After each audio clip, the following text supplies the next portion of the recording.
Ayan, pasilip mga walang alam. Katulad ko walang alam. Ito yung ginagawa kong power amp.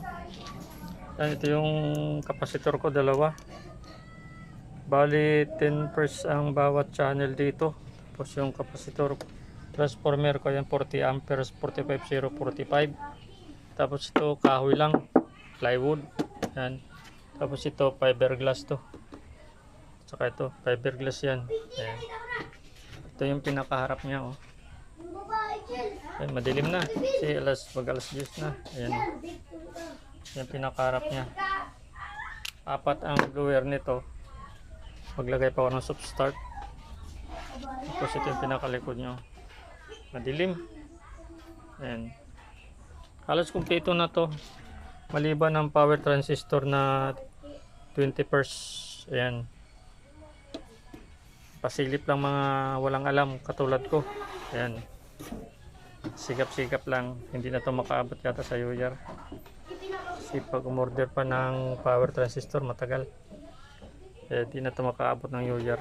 Yung isa na lang gamitin ko tsaka yung 20 amperes. Yung una kong natapos na 30 amperes. Yan siguro magamit ko sa UR. Yan. Ito yung kapasitor ko. Yan. Yan. Oh. Ayan. Ayan.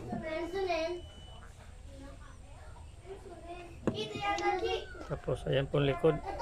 Fiberglass lang ginawa ko.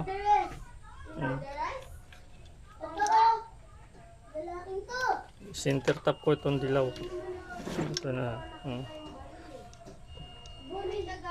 Hindi naman ito pambinda. Pampersonalan to. Libangan ko lang.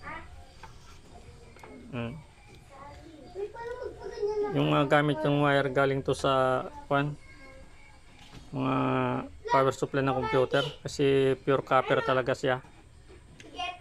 Hindi kasi pag bumili tayo minsan hindi copper na bili, aluminum. Ito pure talaga to. Ayan siya. Ayan. Tulad yung una kong ginawa sa 30 amperes ko. Ganon din yung ginawa, pinagliling ko. Kasi solid siya.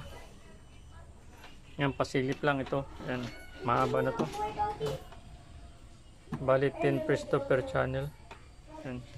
Tapos isang diode lang ginamit ko. Bridge diode 50 volts. Yan. Kaya na siguro to. Malaman to pag hindi kayanin.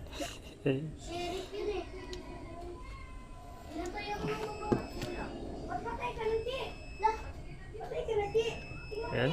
Thank you for watching mga walang alam katulad ko.